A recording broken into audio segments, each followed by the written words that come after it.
것만 듣고 좋은 말만 하자. 그러면 좋은 것이 온다. 아멘.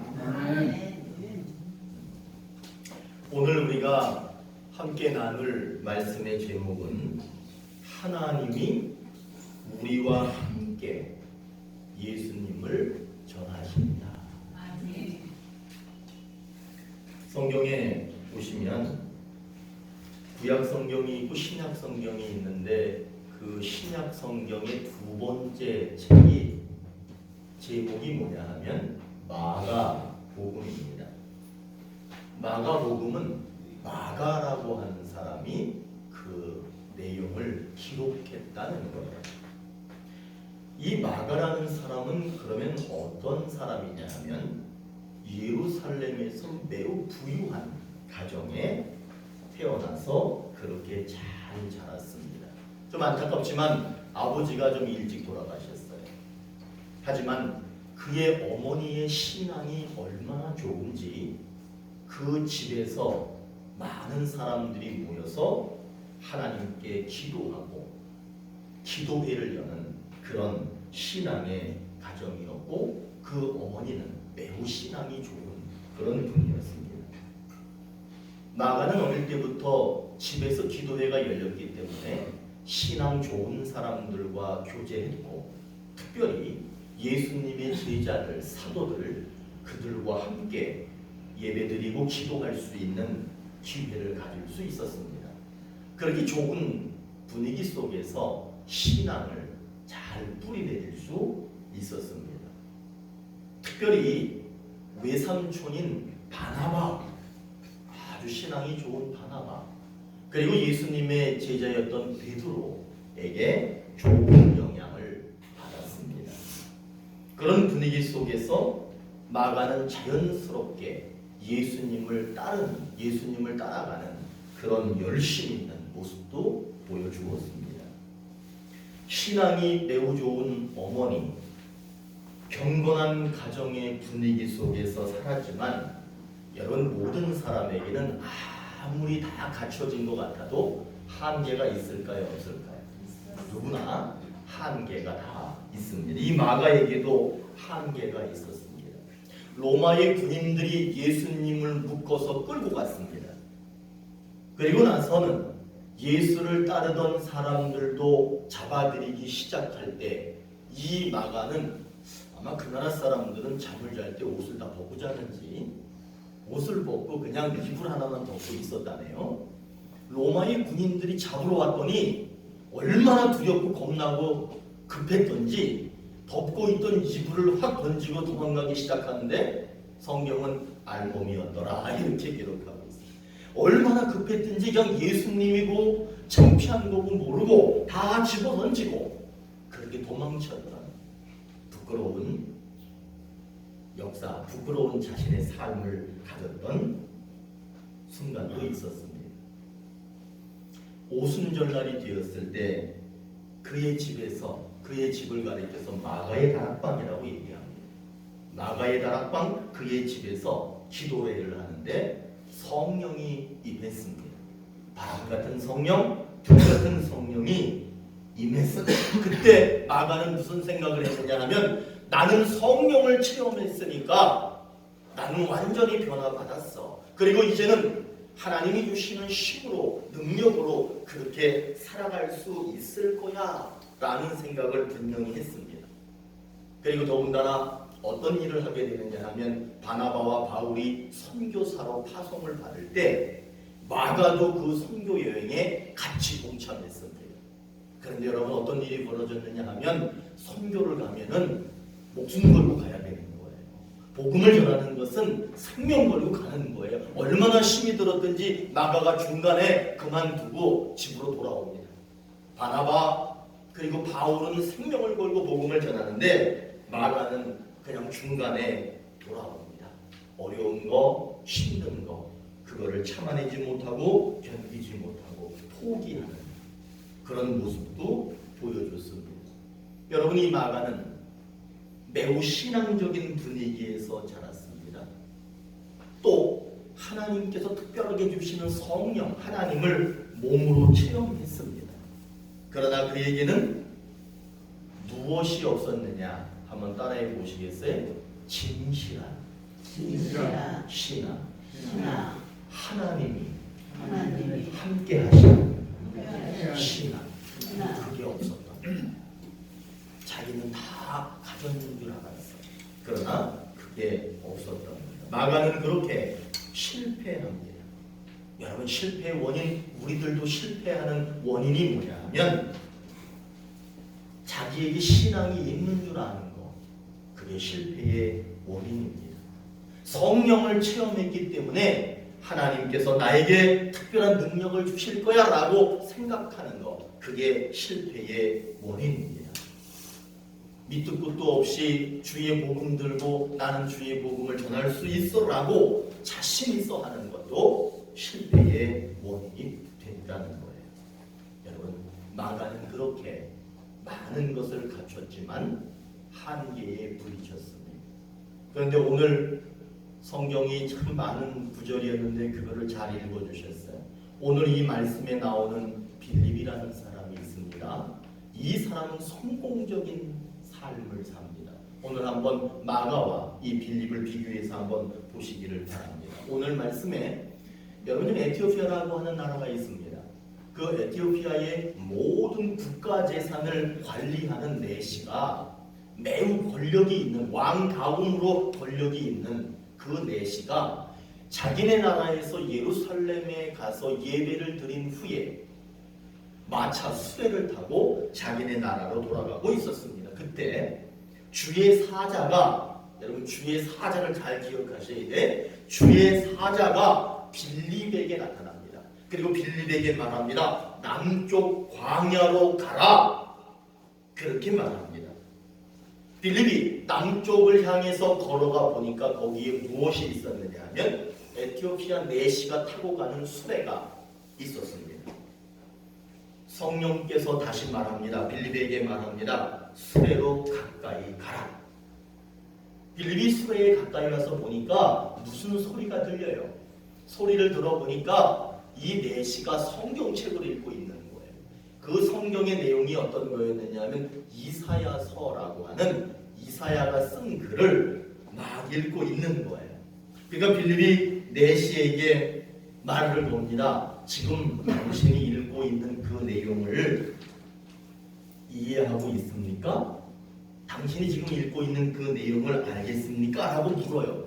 그랬더니 이 내시가 이렇게 얘기합니다. 가르쳐주는 사람이 없어서 이해할 수 없습니다. 그러니 당신이 거기에 서 있지 말고 내 옆에 이 수레에 같이 타줬으면 좋겠습니다. 라고 요청을 합니다. 여러분, 그렇게 탔어. 그리고 나중에 두 사람이 이야기합니다. 내가 이 내용을 읽는데 이 내용이 도대체 뭔지 모르겠습니다. 라고 하는 내용이 몇 절이냐 하면 32절, 33절이에요. 오늘 그 내시가 읽습니다. 그리고 물어봅니다. 같이 한번 읽어볼까요? 32절, 33절 한번 같이 읽겠습니다. 시작. 읽는 성경 구절은 이것이니 일러스되 그가 노살자에게로 가는 양과 같이 끌려갔고 털 깎는 자 앞에 있는 어린 양이 조용함 같이 그의 입을 열지 아니하였도다. 그가 굴욕을 당했을 때 공정한 재판도 받지 못하였으니 누가 그의 세대를 말하리요. 그의 생명이 땅에서 빼앗김이로다 하였거늘. 이거를 읽으면서 이게 도대체 오늘 이 글을 쓴 이사야에 대한 이야기입니까? 아니면 이사야가 아닌 다른 사람의 이야기입니까? 내용입니까? 라고 빌립에게 물어봅니다. 그때 빌립이 이렇게 말합니다. 이사야를 가리키는 것이 아니라 예수님을 가리키는 겁니다. 예수님에 관한 내용입니다. 이렇게 가르쳐 주었습니다. 이거는 지금 예수님을 그 사람에게 가르쳐 준 거예요. 성경도 가르쳐 주고 예수님이 누군지를 가르쳐 준 거예요. 내시가 그거를 다 들었습니다. 그리고 여러분, 말을 들으면은요, 어떤 사람이 말을 할 때 그 말을 들었을 때 그 말이 내 말이 되려면 이 가슴 속에서 느낌이 달라요. 사랑하는 사람이 사랑해 할 때 가슴이 어때요?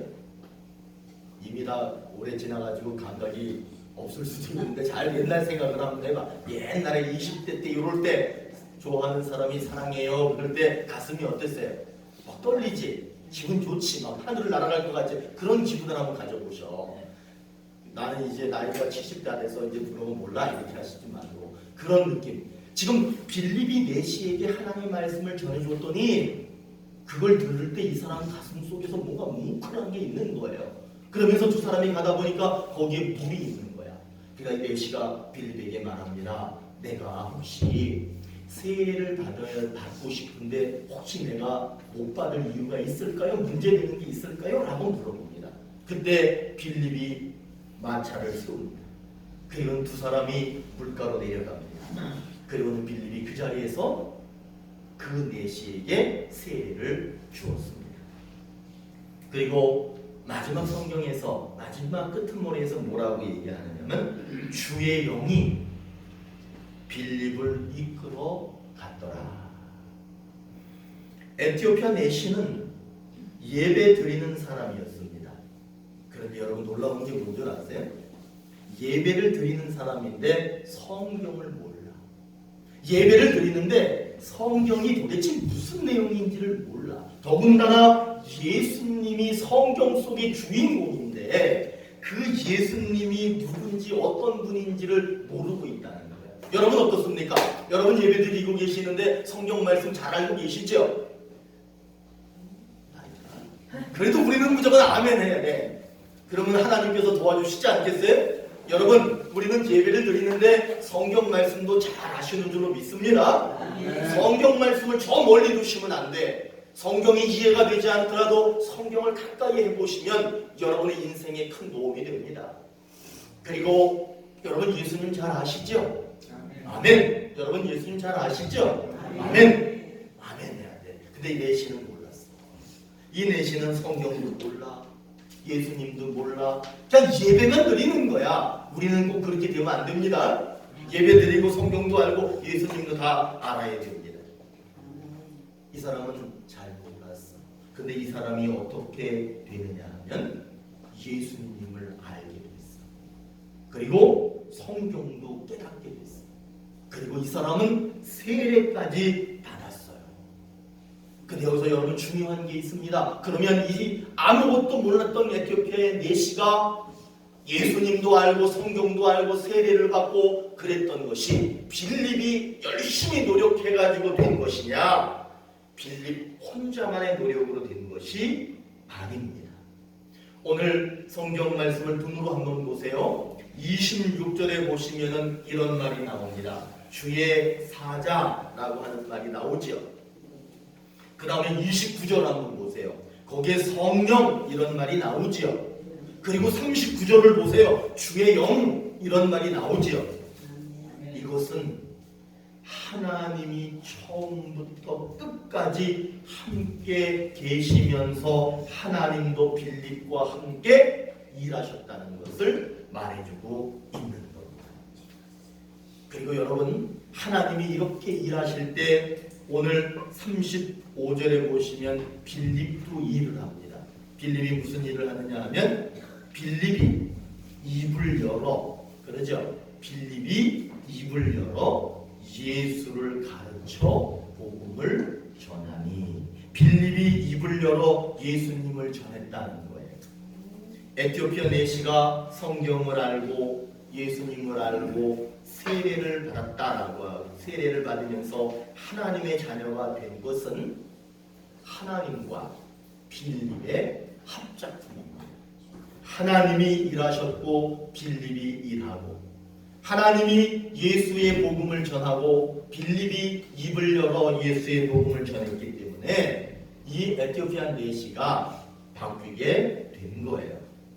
오늘 이 말씀을 통해서 우리에게 어떤 메시지를 주시느냐, 어떤 약속을 하고 계시느냐. 오늘 다 잊어버려도 이거는 꼭 잊어버리시면 안 돼. 약속이 뭐냐 하면 하나님이 우리와 함께 예수님을 전하신다. 하나님은 우리한테 니네 가서 예수 전해라 그렇게 하는 게 아니라 하나님이 함께 우리와 함께 예수님을 전하신다는 거예요. 에베소서 2장 5절에 이런 말씀이 있습니다. 허물로 죽은 우리를 그리스도와 함께 살리셨고, 하나님은 일하십니다. 하나님은 일하셨습니다. 죽은 예수님을 살리시는 일을 하셨습니다. 죽은 우리를 살리셨습니다. 지금도 우리에게 필요한 은혜가 무엇인지를 공급하고 계십니다. 여러분 믿으십니까? 지금도 하나님은 우리가 무엇이 필요한지 잘 알고 계십니다. 그래서 그것을 우리에게 지금도 공급하고 주고 계신다는 사실입니다. 우리는 하나님이 우리의 지치고 병든 몸, 죽은 영혼을 살리기 위해 지금도 쉬지 않고 예수님을 전하고 계신다는 사실을 알아야 합니다. 그래서 우리들 역시 입을 열어 예수님을 전해야 할 줄로 믿습니다. 그러면 하나님이 우리와 함께 예수님을 전하셔서 병든 몸이 다시 건강해지고 죽은 영혼이 다시 살아날 줄로 믿습니다. 오늘 분명히 이 말씀을 통해서 우리에게 약속하셨습니다. 하나님이 우리와 함께 예수를 전하신다는 것. 우리만 혼자 전하게 하는 것이 아니라, 그렇다면 우리가 예수님을 전해야 되겠습니까? 안 전해야 되겠습니까? 하나님이 혼자 전하십시오 이렇게 하면 안 되고, 하나님이 전하시니까 우리도 함께 전해야 될 줄로 믿습니다. 에티오피아 내시는 예배를 드렸지만 성경을 알았습니까? 몰랐습니까?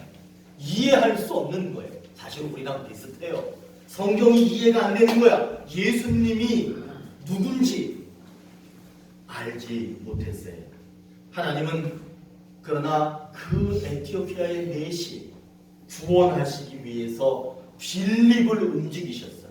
빌립이라는 사람을 움직여가지고 성경을 깨닫게 하고 예수님도 알게 하셨고, 그리고 중요한 게 뭐냐면 세례를 받았다는 거예요. 여러분 여기 세례 안 받으신 분들 계시죠? 세례 받으셔야 돼요. 세례를 받으셔야 돼요. 왜냐하면 그 세례를 받으면 하나님의 자녀라고 하는 표가 그 사람에게 생기는 거예요. 그렇게 놀라운 하나님의 자녀가 됐다는 거예요. 그러나 만일 하나님이 빌립을 움직이시지 않았다면, 빌립이 입을 열어서 성경과 예수님을 그 내시에게 가르쳐주지 않았다면 세례 없습니다. 구원 없습니다. 하나님의 자녀 될 수가 없습니다. 12제자가 있습니다. 예수님께서 12제자를 부르셨어요. 예수님께서 12제자를 부르신 이유는 크게 두 가지예요. 하나님 나라를 선포하라는 거예요. 그리고 또 하나는 뭐냐면 귀신을 제어하고 병을 고치기 위해서 제자들을 부르신 거예요. 그런데 한번 생각해 보세요. 이 제자들이 스스로 자신들이 저 하나님 나라를 알아서 자기들이 하나님 나라를 스스로 전할 수 있었을까? 아니, 그 사람들이 우리랑 똑같은 인간인데 막 귀신을 제어하고 귀신을 이기고 병든 몸을 고치고 그게 그 사람들이 할 수 있었을까?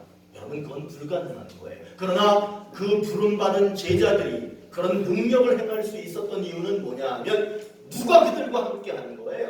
하나님이 그들과 함께 계시면서 능력이 되어주셨기 때문에 저 하늘나라를 말할 수 있고 병들고 그리고 정신적으로 마음적으로 억압에 눌려있는 사람들을 해방시켜줄 수 있는 그런 능력이 나타날 수 있었던 겁니다.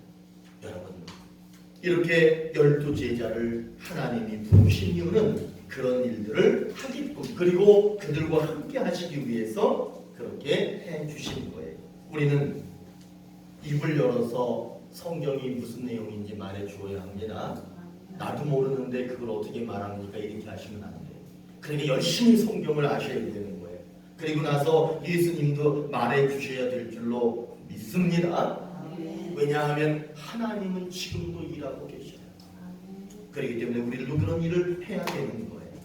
하나님은 우리와 함께 예수를 전하시면서 귀신을 제어하고 질병을 치료하는 능력을 우리에게 강하게 나타내 주실 것을 믿습니다.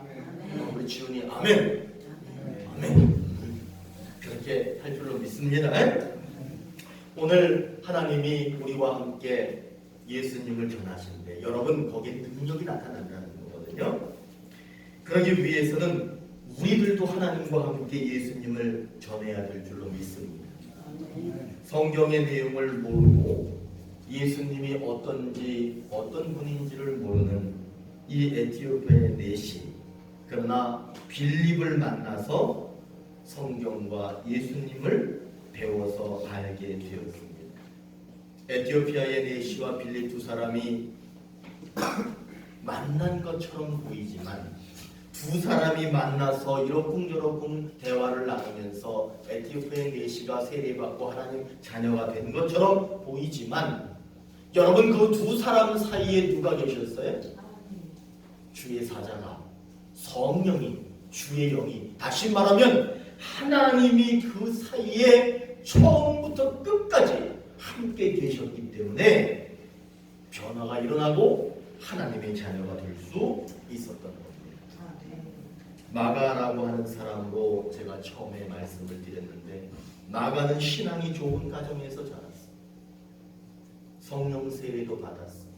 성령을 체험했어. 그러나 예수님을 전하다가 포기하는 그런 일들이 있었죠. 그것은 여러분 우리가 여기서 좋은 것 하나 배워야 됩니다. 자신감으로 했기 때문이에요. 나는 성령을 체험해서 나는 예배 드리는 사람이야. 나는 기도하는 사람이야. 내 친구들이 예수님 제자들이야. 내 친구들이 믿음 좋은 사람들이야. 능력 있는 사람들이야. 여러분 그거 별로 소용없어. 그런 거를 보면서 내가 자신감이 막 생겨가지고 자신감으로 하는 게 기독교가 아니에요. 기독교 신앙은 자기 자신감으로 하는 것이 아니라 나와 하나님이 함께 하시는 힘으로 하는 거예요. 마가는 자신감으로 했기 때문에 실패했습니다. 그는 큰 실패를 한 후에 오랜 시간 동안 훈련을 받습니다. 연단을 받습니다. 그리고 나서는 다시 바울과 함께 동역을 합니다. 하나님이 함께 하시면서 마가는 믿음이 더욱 커지고 그 좋은 믿음을 가지고 바울이 감옥에 갇혀서 고생할 때 지도 감옥에 들어가. 그리고는 바울 옆에서 자기도 병이 들었음에도 불구하고 바울과 함께 바울을 돌보는 그런 삶을 삽니다. 그런데 그렇게 고생하고 힘든 시간을 보내면 보낼수록 이 마가의 마음속에 마가 속에 점점 신앙이 더 좋아지는 거예요. 여러분 이상하죠? 고생하면은 모든 것을 포기하고 고생하면 점점 안 좋아지고 그래야 되는데 이상하게 그리스도인들은 고생하면 고생할수록 점점 더 신앙이 좋아지고 더 점점 힘이 생기고 뭔가 할 수 있을 것 같은 그런 자신감도 생기기 시작하는 거예요. 하나님이 함께 했기 때문에 그러는 거예요. 마가는 그렇게 하나님이 함께 하시면서 마가복음이라고 하는 글을 씁니다. 그리고는 로마인들에게 구원의 빛을 비춥니다. 시간이 가면 갈수록 믿음이 점점 좋아진 마가는 나이가 많이 들었을 때 말년에 알렉산드리아 교회를 세웁니다. 교회를 세워요. 여러분 교회 세우시기 바랍니다. 저는 꿈이 뭐냐면 100년, 1000년이 가도 늘 있는 그런 교회가 우리 교회였으면 좋겠어요. 그런 교회를 세웠어요. 그리고는 마가가 이집트에 갑니다. 이집트에 가서 선교 활동을 합니다. 헌신된 모습으로 선교를 합니다. 그러다가 거기에서 순교합니다. 제가 이집트 가봤잖아요. 우리 부부가 이집트에 갔는데 이집트의 인구의 90%가 이슬람교예요. 그리고 9%가 콥트교회, 그리고 1%가 지금 기독교예요. 그런데 이렇게 보시면 돼요. 90%는 이슬람, 콥트교와 기독교는 거의 같은 거야. 그러니까 10%가 기독교야. 그런데 여러분, 이 10%의 기독교인이 누구의 후손이냐 하면 바로 마가의 선교를 통해서 신앙을 가진 사람들의 후손입니다. 근데 여러분, 이집트에서 기독교 신앙을 갖고 사는 사람들은 어떤 삶을 사느냐 하면 쓰레기 속에서 살아요. 그 사람들이 똑똑하고 능력이 있어도요, 그 사람들은 절대로 국가의 일을 하거나 사회 안에서 자신의 능력을 펼칠 수 있는 기회를 박탈합니다. 기회를 주지 않습니다. 그들의 신분증에는 뭐라고 써 있는 줄 아세요? 기독교인이라고 써 있습니다. 그래서 그 사람들은 그 신분증을 가지고는 그 사회에서는 아무것도 할 수 없습니다. 그 사람들이 사는 마을에 들어갈 때 저 토할 뻔했어. 들어갔는데 완전 쓰레기 더미 속에 살고 있어. 그 사람들이 할 수 있는 일은 새벽에 일찍 나가서 쓰레기 모아다가 그 쓰레기를 팔아서 사는 것밖에 없어요. 그런데도 그 사람들이 신앙을 포기하지 않고 그 어려운 핍박 속에서도 그렇게 살 수 있는 이유가 도대체 무엇일까? 여러분, 그것은 자신의 의지로 하는 게 아니야. 누가 함께하기 때문이냐? 우리 하나님께서 그들과 함께하기 때문에 그들이 그렇게 능력 있는 삶을, 그렇게 어려운 삶을 이겨나가는 그런 힘을 거기서 얻는 것이라고 하는 것을 저는 깨달을 수 있었습니다. 여러분, 하나님은 믿는 사람들, 믿음의 사람들과 함께 하시면서 고통을 당할 때 이겨낼 수 있는 힘을 주신대요. 아멘. 아멘. 하나님은 그런 분이에요. 하나님은 우리와 함께 성경을 그리고 예수님을 전하기를 원하십니다. 아멘. 우리들 주변에 보세요. 성경 잘 모르시죠? 그리고 예수님 모르는 사람 참 많지요. 그러니까 그런 분들에게 성경도 가르쳐 주시고 예수님도 전해 주시고, 그럼으로써 나와 그들 사이에서 하나님의 능력이 나타나는 그런 삶이 여러분들의 삶이었으면 좋겠습니다. 사랑하는 온누리 교회 가족 여러분, 입을 열어서 우리 주님 예수님을 말씀하는 여러분들의 입속에서 예수님이 말되어지는 그런 은혜가 있기를 바랍니다. 아멘. 그러면은 하나님께서 능력으로 여러분과 함께하여 주셔서 여러분의 삶에 하나님의 능력이 나타날 것입니다. 아멘. 여러분, 그런 은총의 삶이 여러분에게 이루어지기를 간절히 소망합니다. 아멘. 자, 우리 기도하시겠습니다. 침묵을